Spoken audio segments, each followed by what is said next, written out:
Pertanyaan selanjutnya mengenai ayat-ayat konstitusi versus ayat-ayat suci. Dan NKRI bersyariah itu maksudnya gimana? Dan apa pendapat Gus Fuad? Oh ya itu ya, oke. Jadi gini, kemarin juga agak ada rame juga ya di lini masa itu tentang apa itu, kalau nggak salah Profesor Yudian itu ya, yang kepala BPIP ya, ketua BPIP, tentang ayat-ayat suci, ayat-ayat konstitusi kan gitu ya. Ini agak panjang pembahasannya itu sebenarnya itu. Jadi kan begini, kita mulai merunut dari sejarah ya. Dulu kan Piagam Jakarta misalnya ada ketuhanan yang Maha Esa berdasarkan syariat Islam bagi pemeluknya. Kemudian itu dihapus dan itu udah pembahasannya banyak lah, nanti bisa dicek lagi ya secara detail gitu. Kemudian pada tahun 50-an ya itu ada konstituante itu ya, masa-masa konstituante itu. Kemudian sampai keluar dekret Presiden Soekarno itu 5 Juli itu ya, mengenai apa itu syariat Islam di Indonesia kan gitu. Kemudian sekarang ini kan rame juga ya tentang itu ya, tentang syariat Islam. Saya jadi ingat begini, ada satu ilustrasi, satu ulama itu kebetulan beliau punya santri yang kebetulan jadi gubernur itu ya. Ulama itu bersabda kepada santrinya itu, bisakah kamu menerapkan syariat Islam di satu provinsi yang ada di bawahmu? Nah, santri itu yang kebetulan menjadi gubernur itu menunjuk beri syarat bahwa tidak mungkin lah keadaannya. Kemudian sang guru bertanya, kalau tidak bisa satu provinsi, bisakah satu kabupaten? Santri itu makin menunduk, berarti tidak mampu maksudnya, tidak bisa, tidak mungkin. Kalau tidak bisa satu kabupaten, satu kecamatan, bisakah? Masih menunduk. Berarti tidak mungkin. Kalau tidak bisa satu kecamatan, satu kelurahan, jawabannya masih sama. Satu kelurahan tidak bisa, satu pedukuhan, satu RW, jawabannya masih sama. Kalau satu RW tidak bisa, satu RT juga masih sama. Kemudian sang guru itu mengatakan, kalau tidak mungkin, terapkanlah syariat Islam dalam keluargamu, yaitu dirimu dan anak istrimu. Kalaupun itu tidak mungkin, terapkan syariat Islam untuk dirimu sendiri, tidak untuk orang lain. Nah, ini sebenarnya kan begini, kita lompat lagi ke sejarah yang masa lalu yang lebih panjang. Kalau kita melihat catatan sejarah itu ya, sebelum Wali Songo itu kan sebenarnya sudah banyak dai Islam yang datang ke Nusantara, yang menyerukan tentang beragama Islam dengan pendekatan syariat, pendekatan hukum, benar salah, dan itu ternyata gagal kan gitu, tidak ada sambutan sama sekali. Kemudian gelombang berikutnya sampai yang yang dimakamkan di Turgo itu Maulana Jumadil Kubro ya, Syekh Maulana Jumadil Kubro, dengan pendekatan tasawuf. Kemudian dikembangkan, lebih diluaskan lagi oleh cucu beliau, yaitu Raden Rahmat Sunan Ngampel, dengan pendekatan tasawuf, dengan mencari persamaan teologis antara Islam dengan keyakinan agama-agama yang ada yang di Nusantara. Itu ada titik temunya, yaitu bahwa Tuhan itu sesuatu yang tak terdefinisi. Jadi pendekatannya kan itu, pendekatan iman, bukan pendekatan hukum ya, pendekatan tauhid. Ya ternyata berhasil kan. Maka jangan heran kalau Islam di Indonesia itu sejak dulu ya ada, kalau misalnya kayak sekolah itu ada bisa bisa dikategorikan ada yang Islam levelnya syahadat saja gitu kan, sekali bersyahadat atau 2 kali syahadat. Syahadat pertama ketika kalau laki-laki mau disunat, yang kedua kalau mau menikah, habis itu ya sholat enggak, yang lain-lain enggak. Yang kedua ada yang syahadat dan sholat, tapi puasa enggak. Ada yang ya syahadat ya salat. Tapi kalau soal apa itu ya, yang zakat itu ya, itu meskipun levelnya cuma syahadat kan tetap ditekankan. Makanya banyak sekali ajaran terutama di Jawa ya, yang penting itu bersyahadat dan berbuat baik kepada sesama, atau minimal tidak berbuat jahat kepada sesama. Kalau tidak bisa berbuat baik ya minimal tidak merugikan sesama, kan banyak yang begitu. Nah, itu juga Muslim. Dan kalau kita sensus sebenarnya itu ya, Indonesia itu kan kira-kira 85% KTP-nya itu ditulis beragama Islam. Tapi ya yang sholat ya kalau kita sensus ya barangkali ya 20-30% itu yang rukun Islam itu semua dijalankan itu. Yang ya kebanyakannya kan ya cukup syahadat. Dan apakah itu bukan Muslim? Ya tetap Muslim. Karena dalam satu hadis yang ada di Riyadhus Shalihin ya, itu kan Rasulullah pernah bersabda kepada Abdullah bin Mas'ud ketika waktu itu Rasulullah sedang naik onta atau naik khimar ya, dan Abdullah bin Mas'ud itu membonceng di belakang Rasulullah. Kemudian Rasulullah menyampaikan bahwa ya sebenarnya syarat Islam itu kan hanya syahadat. Dengan syahadat orang berhak masuk surga. Ibnu Mas'ud kan menanyakan meskipun tidak sholat meskipun. Dari situ kan makanya ya kita pahami bahwa objektivitasnya di Indonesia itu 85% penduduk Muslim itu tidak semuanya melaksanakan rukun Islam secara keseluruhan, kan itu. Rukun Islam syahadat, sholat, zakat, puasa, haji. Tidak semuanya mampu, kan gitu. Itu ada mangga jatuh menjatuhi atap. Itu realitas faktanya begitu, kan gitu. Nah, misalnya ya, orang seperti Gus Dur itu membuat satu pernyataan ya, bahwa negara Islam itu tidak wajib ada. Itu ya Gus Dur kan berangkat dari realitas, dari objektivitas kenyataan tipologi umat Islam di Indonesia yang itu 85%, tapi tidak semuanya diberikan kekuatan oleh Tuhan untuk melaksanakan rukun Islam secara sempurna, kan gitu.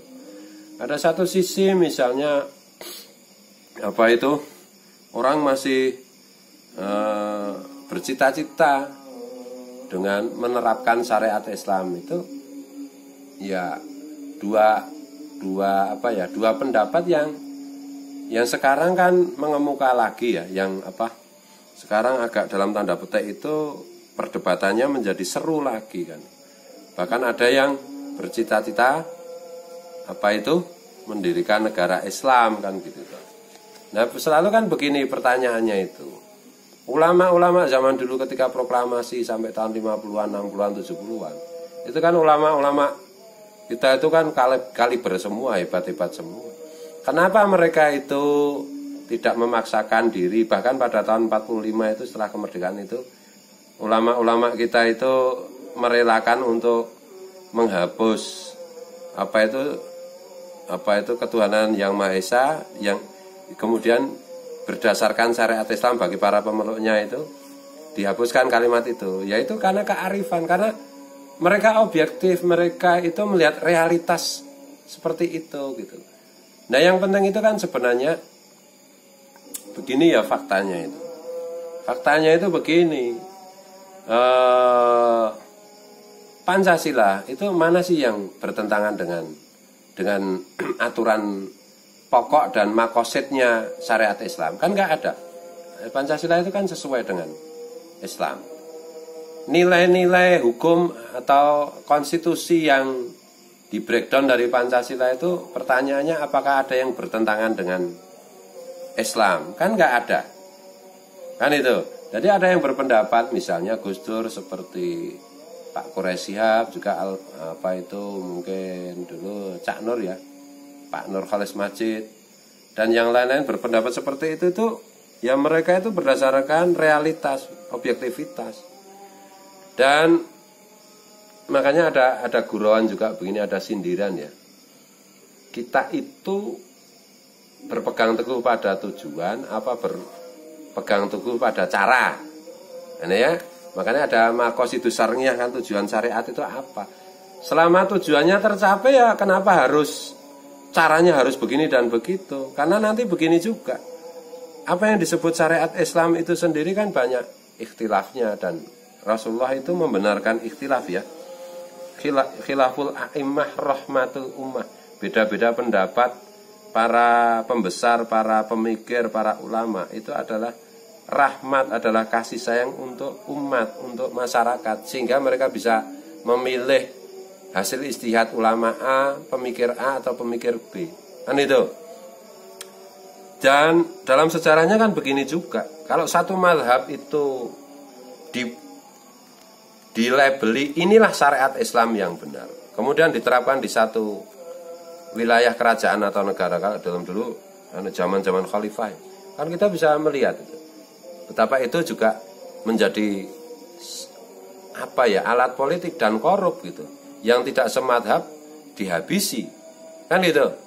Kalau kita melihat misalnya madhab Wahabi yang di Saudi itu kan ya membatasi madhab-madhab yang lain, kan itu toh. Dan apakah Saudi itu tidak merasa dan meyakini bahwa Wahabi itu adalah syariat Islam satu-satunya? Iya, mereka meyakini bahwa syariat Islam itu ya itu yang diajarkan itu. Wahabi itu yang sekarang berlaku itu di sana. Dan apakah itu efektif? Tidak juga. Karena Saudi itu meskipun madhab resminya itu, syariatnya itu berdasarkan Wahabisme, tapi yang menganut Wahabisme itu ternyata warga negaranya cuma 20%. 85% kan, 80% kan tidak menganut Wahabi. Kan itu. Nah, itu problem-problem yang banyak sekali yang harus difikirkan ulang oleh orang yang meyakini bahwa syariat Islam itu secara artifisial harus diterapkan di negara Indonesia. Kan itu.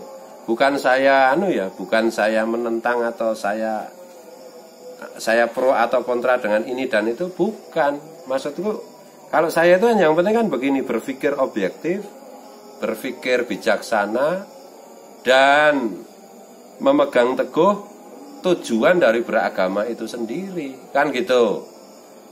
Kalau contoh yang ekstrem misalnya ISIS ya, itu kan merasa dirinya paling Islam, syariat Islam begini dan itu, dan kemudian dengan tanpa belas kasih itu mereka bisa membunuh orang Islam lainnya.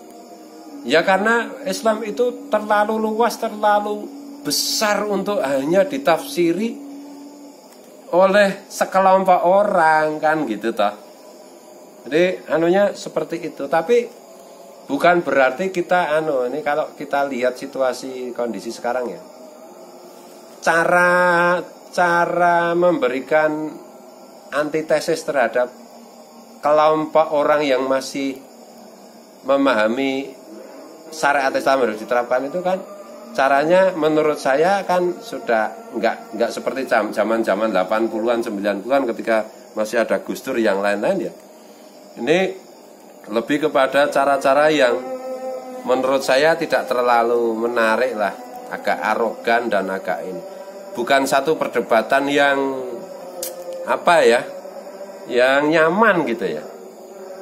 Itu. Jadi ya akibatnya malah kesalahpahaman di kalangan umat itu makin besar kan gitu. Jadi misalnya kita pahami misalnya sekarang pro kontra itu ya.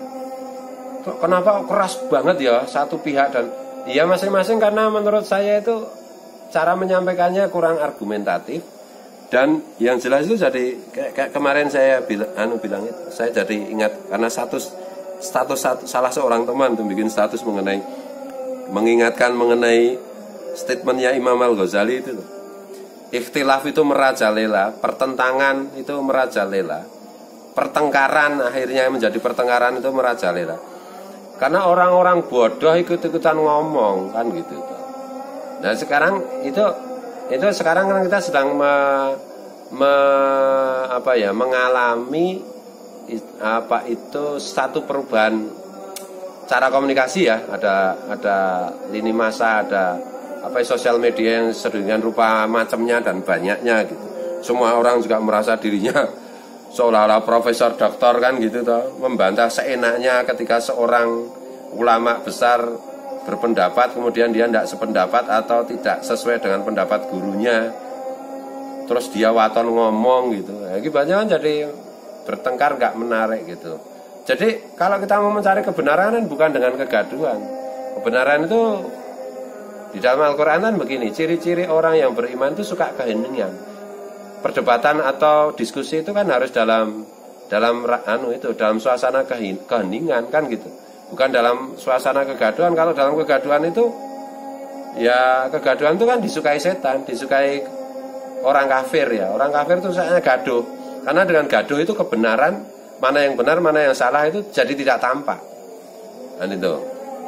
Jadi apa ya yang mau saya sampaikan itu? Kalau pertanyaan ini kan berat dan sudah dibahas. Mungkin perlu ini kan cuma untuk kesekian kalinya saja ya. Untuk kesekian kalinya. Jadi kalau dari cerita tadi ya orang ulama itu atau bilang kepada santrinya itu kan sebenarnya sang ulama itu sendiri kan mau menggarisbawahi bahwa syariat Islam itu ibda binafsiku angfusakum wa ahlikum naro. Ibda binafsik, sabda Rasulullah. Mulai dari dirimu sendiri, bukan menuntut orang lain untuk melaksanakan syariat Islam, kan gitu toh? Karena la ikraha fiddin qad tabayyana rusdu minal ghai. Tidak ada paksaan dalam beragama karena yang lurus, yang benar dan yang bengkok itu sudah jelas kok. Maksudnya jelas itu bagi orang yang berpikir. Nah sabar dong umat biar berpikir, biar melaksanakan. Jangan kalau sekarang kan trennya itu begini. Yang satu mengatakan ini begini menjustifikasi orang. Yang satu juga dalam tanda petik itu liberal yang lebay gitu. Liberal yang lebay dan tekstual yang lebay, sama-sama lebay jadinya ribut. Jadi di situ tidak ada ruang untuk berpikir yang jernih kan gitu toh.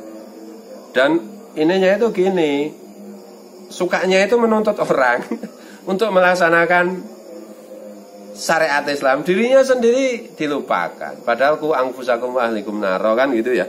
Al-Qur'an itu Allah berfirman tuh, jaga dirimu dan keluargamu aja, nggak usah orang lain kan gitu toh.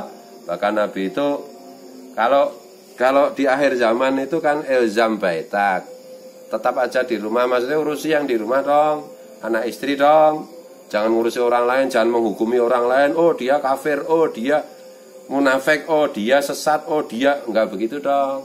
Kan itu toh, orang main tuduh-tuduh gitu itu kata Nabi, menuduh sesama itu kalau tuduhan itu tidak benar, maka misalnya saya menuduh kamu Udin, ini yang kamera namanya Udin.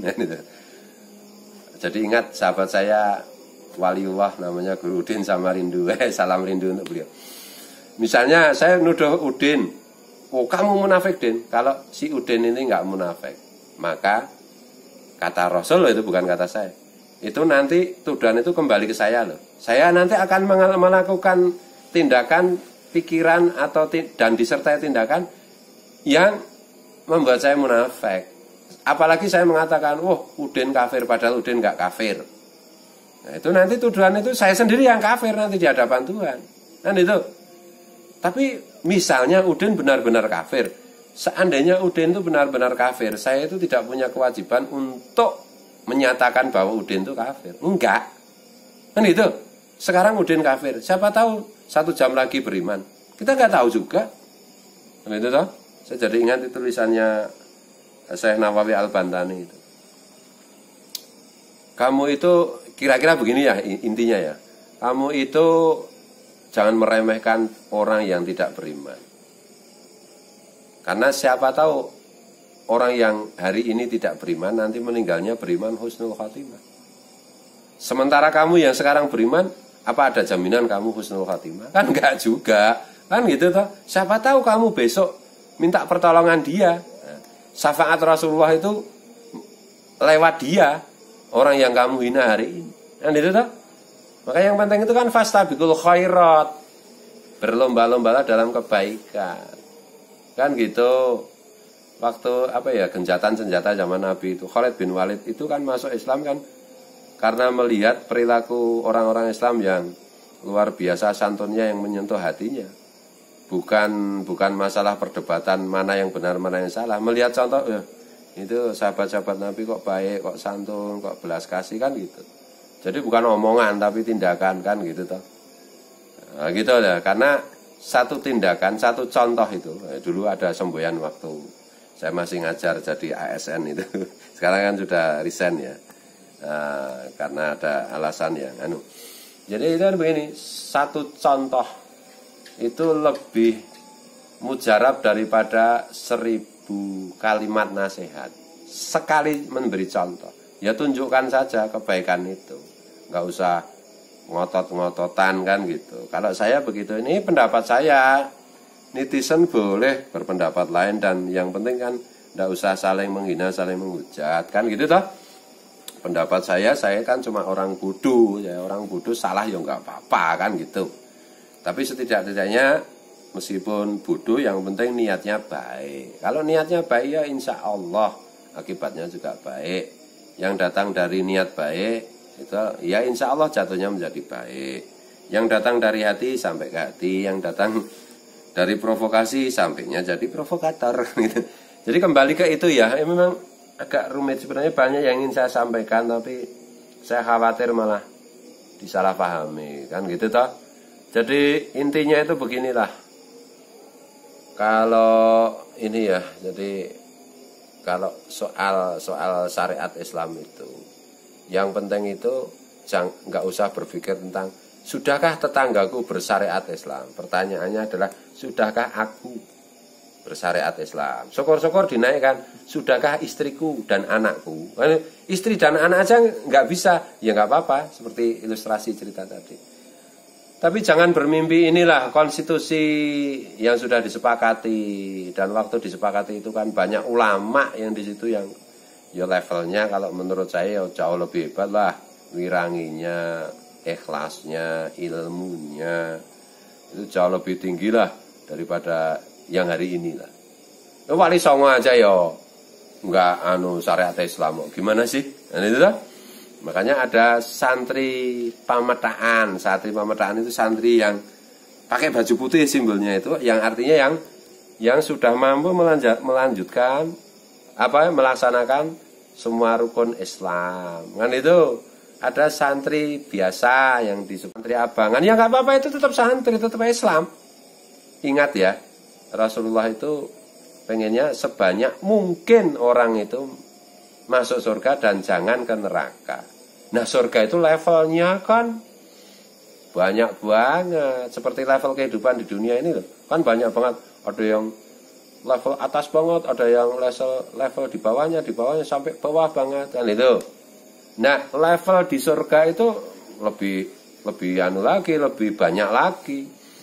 Ya surga bawah-bawah ya nggak apa-apa, yang penting surga. Kan itu tuh.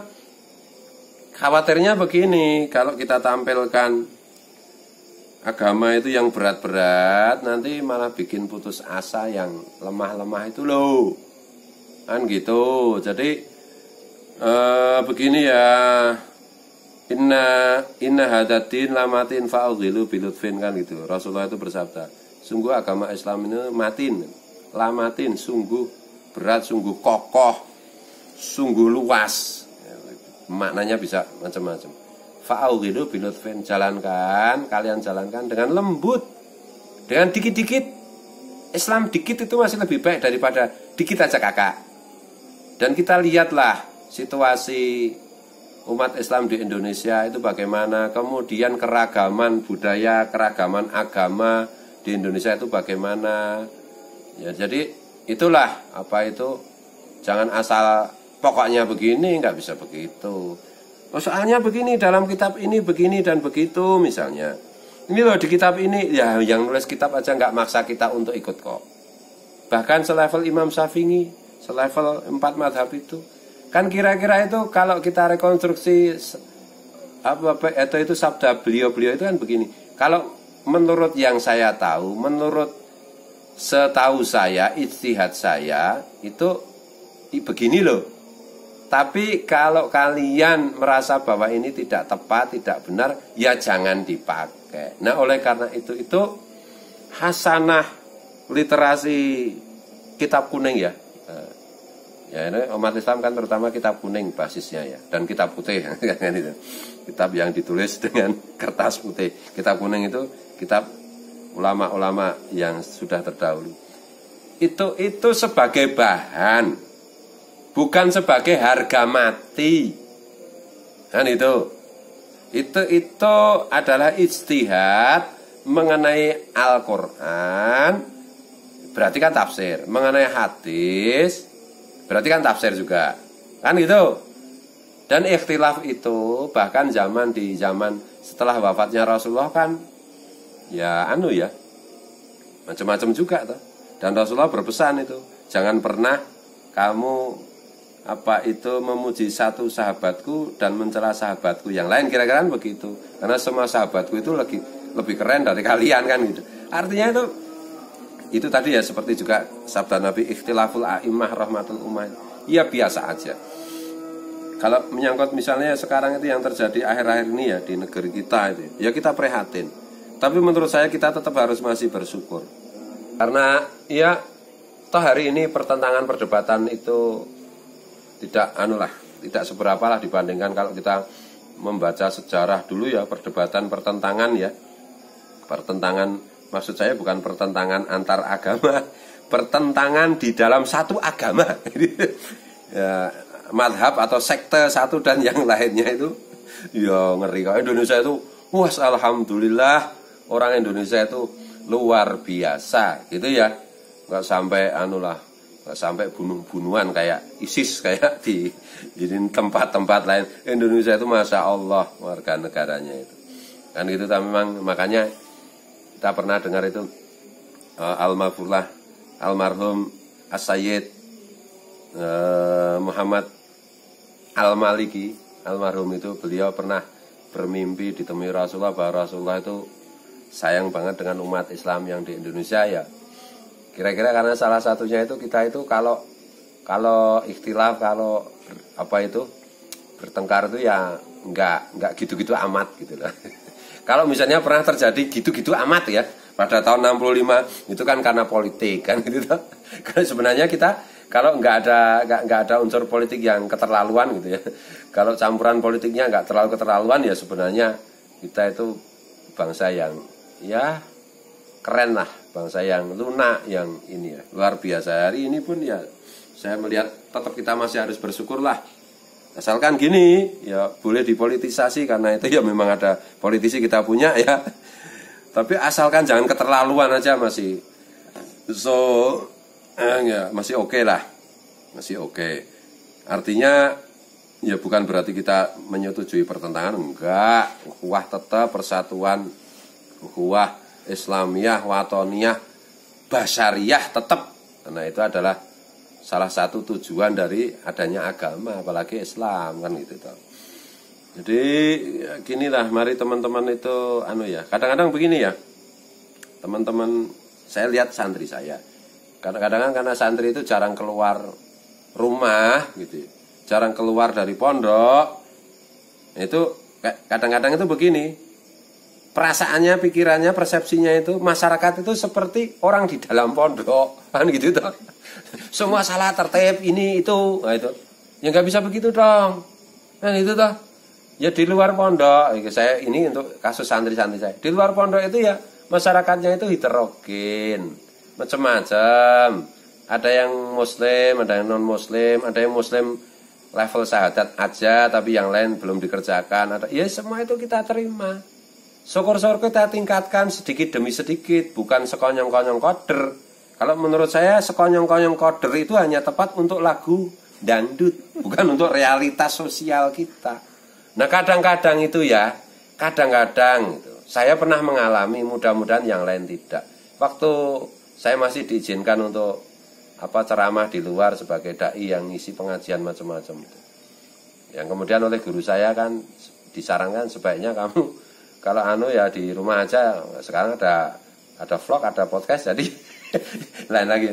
Kadang-kadang waktu itu tuh begitu itu, jadi harus begini, harus begitu. Saya itu lupa bahwa ini itu masyarakat umum, heterogen. Persepsi saya itu seolah-olah saya menghadapi santri-santri saya yang pasti nurut, pasti mau, pasti patuh, ya nggak bisa begitu. Yang penting itu kan begini, minus 100 naik menjadi minus 80, itu lebih disukai Tuhan daripada plus 100 turun menjadi plus 50 misalnya. Yang penting itu kan kata Nabi itu, hari ini harus lebih baik daripada hari kemarin. Kan gitu. Ya misalnya saya itu setiap hari maksiat 1 juta. Hari ini besok sudah berkurang menjadi 900.000, kan udah berkembang. Nggak bisa dong saya dari maksiat 1 juta per hari kemudian harus langsung isinya taat 1 juta. Nggak bisa. Itu cuma orang gila yang punya pikiran seperti itu. Maksud saya itu begini loh. Ya dibutuhkan kearifan loh. Rasulullah itu kan mencontohkan kearifan loh. Ayat-ayat turun yang diturunkan Allah itu kan Allah memberikan pelajaran mengenai kearifan kan. Jadi misalnya begini, ayat tentang khomer misalnya yang sering saya ceritakan ya. Khomer itu sejak zaman azali juga sudah haram karena hukum Allah itu sifatnya azali. Tapi kenapa Allah itu menurunkan bertahap? Jadi kan begini ayat tentang khomer itu. Ayat pertama kan wala taqrabus shalah wa antum sukaro kan gitu toh. Kamu jangan mendekati sholat, ketika mendekati sholat itu kamu jangan dalam keadaan mabuk. Karena waktu itu di Mekah kan orang yang beriman kepada Rasulullah itu kan ya kadang-kadang ikut sholat Rasulullah itu dalam keadaan mabuk toh. Allah itu ya jangan gitulah, mabuk ya mabuk, tapi kalau mau sholat jangan dululah kan gitu. Kemudian ayat berikutnya itu Allah berfirman, ya memang di dalam khamr itu ada manfaatnya, tapi kan banyak kejelekannya. Gitu loh. Misalnya bertengkar, bikin kalian suka bertengkar dalam keadaan mabuk. Mau ya dipikir, tapi itu belum diharamkan itu. Ayat tentang haramnya khamr itu belum turun. Nah, setelah di Madinah baru. Kan gitu. Di dalam surat Al-Maidah itu bahwa khamr diharamkan.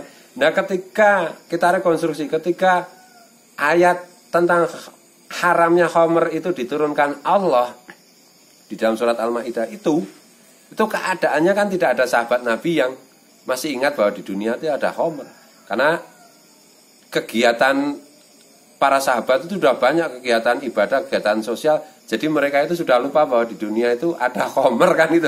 Udah nggak pernah ingat khamr lagi lah, baru diharamkan Allah. Bandingkan dengan periode di Mekah.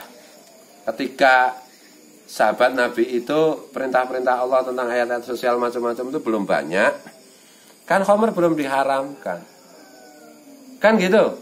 Ya, tapi kan udkhulu fis-silmi kafah, masuklah Islam dengan sempurna, dengan kafah. Iya itu bertahap kayak sekolah itu loh. Saya misalnya ya, saya punya anak. Kamu sekolah harus lulus sampai doktor. Iya tapi kan bertahap. PAUD dulu. Anak PAUD jangan dipaksa untuk belajar kalkulus. Biarin aja dia berproses. Kan gitu. Jadi TK, jadi SD, SMP, SMA, S1, gitu loh. Cara berdakwah itu begitu, cara tarbiyah mendidik itu begitu. Kan gitu. Nah, apalagi ya, kalau saya ya, kesimpulan terakhirnya itu begini. Sudahlah apa yang sudah diputuskan oleh para pendahulu kita, para ulama kita pada tahun 45-an, 50-an, 60-an. Sampai terakhir itu 90-an itu kan sudahlah itu menurut saya itu sudah selesai. Tinggal kita lanjutkan aja. Nggak usah bikin agenda-agenda barulah.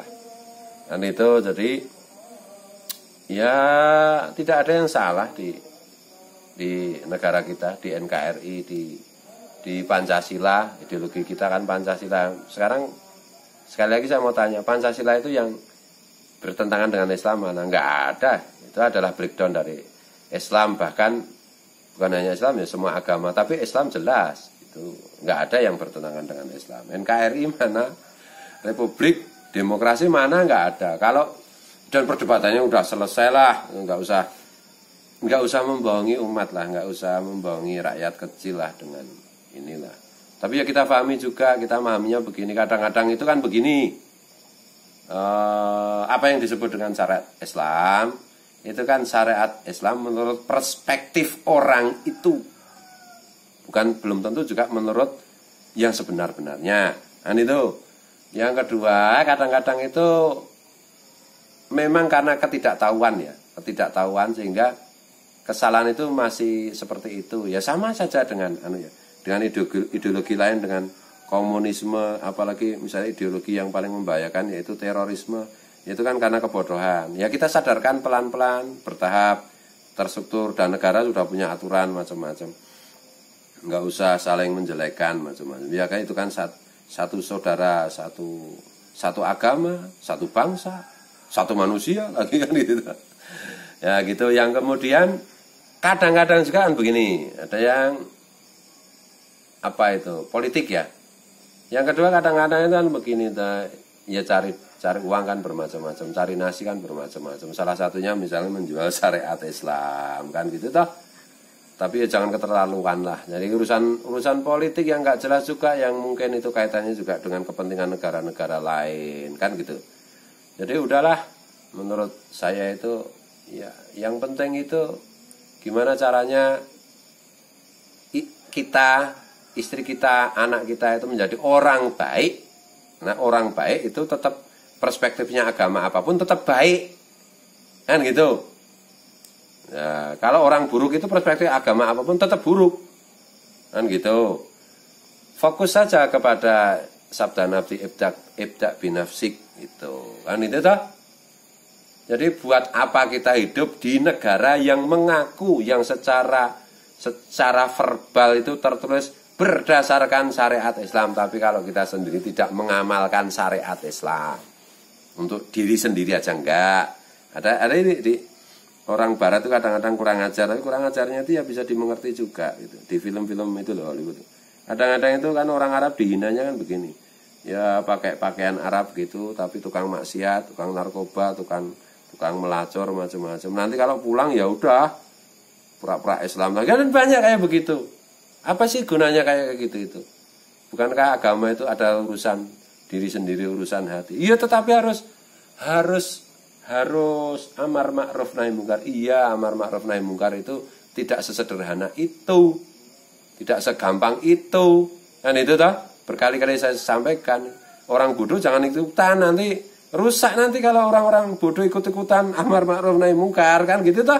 Amar ma'ruf nahi mungkar itu ya ulama-ulama gitu memberi petunjuk dan seterusnya begitu. Kita bahas, kita buka lagi lah kitab-kitab istihadnya para salafus shalihin mengenai bagaimana beramar ma'ruf nahi mungkar. Ini jangan salah loh, saya tidak menuding si A, menuding si B, kelompok A, kelompok B, enggak. Saya podcast gini ya request santri kok kan itu toh. Ya biasa aja gitu. Kita jangan biasa sedikit-sedikit kalau beda-beda. Oh itu si anu. Kalau sekarang kan oh itu kampret, oh itu cebong. Jangan begitulah. Mau kampret mau cebong ya apa salahnya cebong, apa salahnya? Pernah berbuat salah apa si cebong kepada kamu sehingga kamu menghina cebong? Dan pernah berbuat salah apa si kampret kepadamu? Kamu pakai kata kampret, nama si kampret untuk menghina orang. Kan itu toh, jangan begitulah.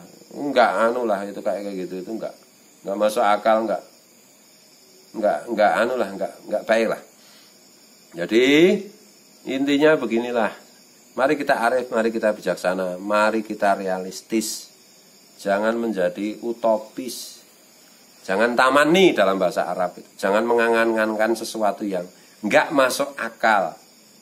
Jadi ya kalau dalam kaidah fikih kan begini. Kalau enggak bisa ngambil semua ya setidaknya ngambil sebagiannya kan gitu. Itu sering dikutip Pak Mahfud ya. Mahfud MD. Jadi anulah mimpi itu boleh-boleh saja, berangan-angan itu boleh-boleh saja. Tapi ketika kita berhadapan dengan umat, dengan publik, ya mari kita bijaksana, mari kita ini ya kasihan umat, kasihan. Rasulullah itu berkali-kali bilang laula an asuko kan itu. Kalau misalnya soal mandi, soal siwak, soal yang lain-lain itu Nabi kan sering, seandainya aku tidak khawatir membebani, memberatkan umatku, aku suruh begini dan begitu, tapi karena aku khawatir, gitu ta? Khawatir membebani, memberati umatku, maka aku tidak suruh, tidak wajibkan. Nah gitu loh, semangatnya gitu. Jangan anulah, tampilkan agama, tampilkan syariat, itu sesuai level masing-masing. Dan sudah istihad tentang bentuk negara, ideologi negara, macam-macam sudah selesai. Makanya kan kayak kemarin siapa ya, yang kepala BPIP itu belajar ayat-ayat konstitusi kan, itu memahami kita bernegara itu ya memang harus pakai ayat-ayat konstitusi. Kenapa terus apakah apa tidak saya enggak ya. Kemudian soalnya ada yang bikin meme. Apa itu jangan ayat-ayat suci, maksudnya itu kira-kira beginilah, apakah benar atau tidak itu maksudnya begini, karena itu kan Profesor Yudian itu ya orang pinter kan. Itu orang Banjarmasin asalnya, kelahirannya itu. Itu maksudnya itu begini, dalam berinteraksi sosial di dalam satu negara kita itu ya memang kesepakatannya kan ayat-ayat konstitusi. Karena ayat-ayat suci itu kan satu berlaku untuk individu kita, terutama nomor satu ibda' binafsiku angfusakum ahlikum naro tadi. Yang kedua, jangan-jangan persepsi kita, tafsir kita mengenai ayat suci itu sendiri tidak sesuai yang dimaksudkan oleh Rasulullah, ya kan, kacau. Tidak sesuai dengan Rasulullah, kita share ke orang lain, nah kita akan menyesatkan kayak gitu. Hati-hatilah, artinya jangan sedikit-sedikit ini dan itu ya menurut hadis dan Quran. Menurut hadis dan Quran itu kan maksudnya kan menurut hadis dan Quran yang sesuai dengan tafsirmu, tafsirku kan gitu. Belum tentu itu. Ya tetapi begini, iya itu semua kan pendapat gitu loh. Pendapat itu ya itu tadi kan gitu. Khilaful a'immah rahmatul ummah gitu. Jadi menurut saya lebih produktif kalau kita itu selesailah dengan hal-hal seperti ini ya. Gitu. Ya, mari kita belajar dari banyak kasus, banyak sejarah yang terjadi di dalam apa itu bangun dan runtuhnya sebuah negara, sebuah pemerintahan, bukan pemerintahan politis ya. Sebuah negara, misalnya dinasti ini, dinasti itu, negara ini, negara itu. Itu kan banyak sekali. Mari kita banyak belajar sejarah sehingga kita tidak anakronis, anakronisme, tidak mengulang kekonyolan yang pernah terjadi, kan gitu. Kadang-kadang hari ini kita ya ini ya terlalu gagah, kita baru baca sedikit aja udah merasa paling benar macam-macam. Enggak lah. Hari ini itu secara manusia, apalagi kalau kita bicara ya tentang Islam.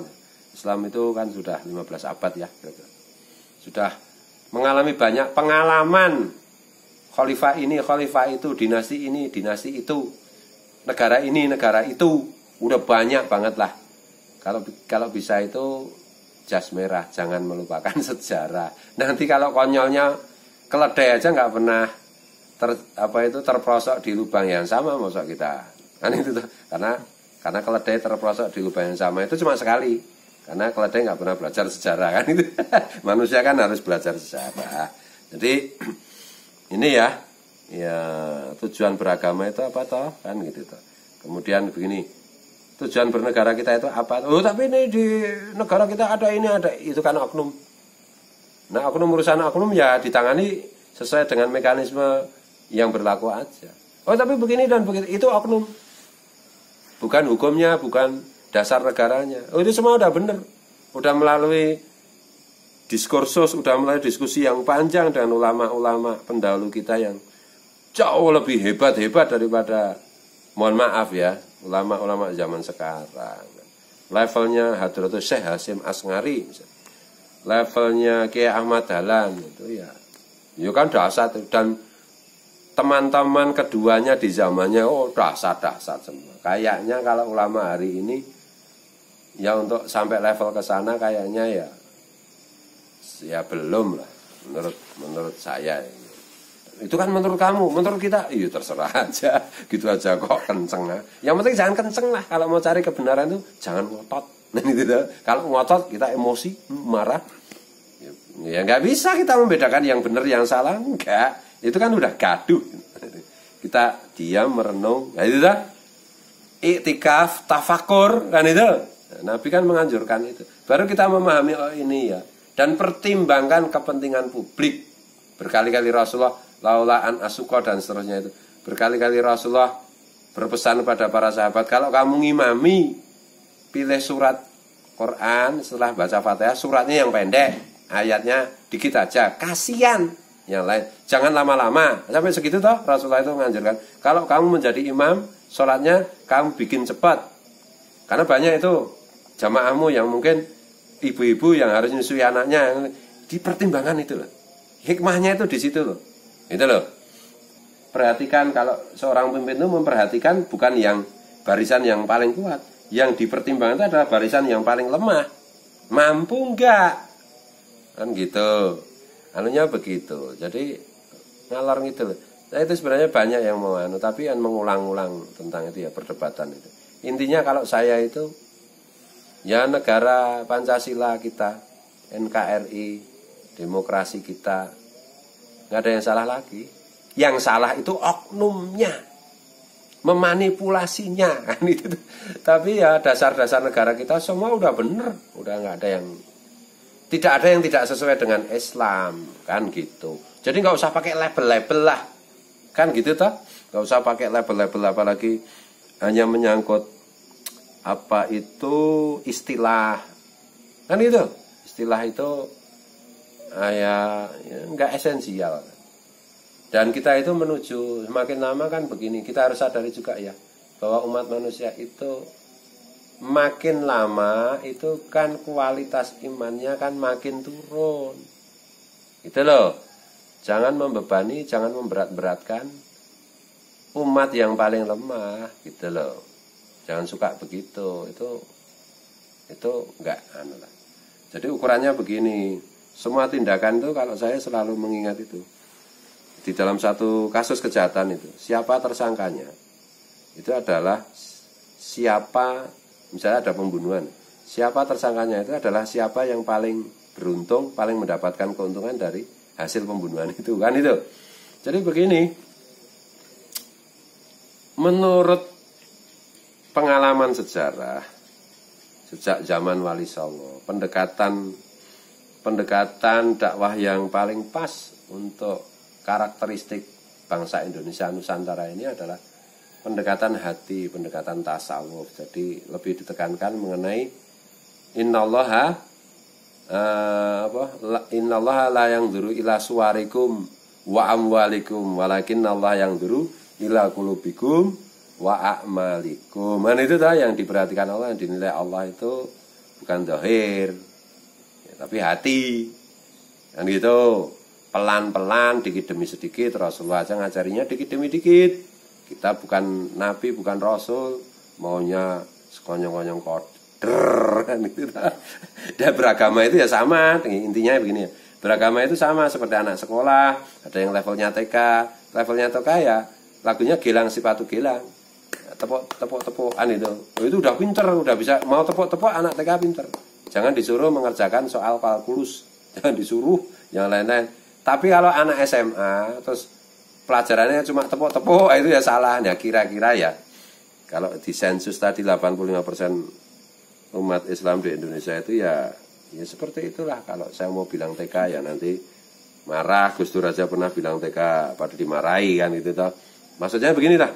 Mari kita arif bijaksana. Mari kita dan secara ideologis tidak ada yang salah dengan Indonesia.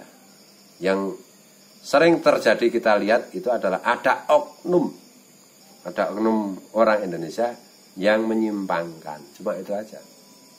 Ya, wallahul muwaffiq ila aqwamit thoriq. Allahumma shalli wa sallim wa barik ala sayyidina Muhammad wa ala alihi wa sahbihi wa dzurriyyati ajmain fi kulli waqtin wa hin.